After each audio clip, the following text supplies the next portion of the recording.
പുളകങ്ങൾ കൊണ്ടു പൂതാപ്പിക്കുകയില്ലയോ പൂമയ്യണിഞ്ഞു വന്നൊരഴകേ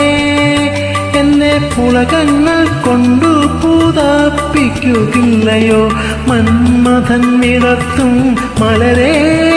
നിന്റെ മായാ ചഷകം എനിക്കുള്ള തന്നെയോ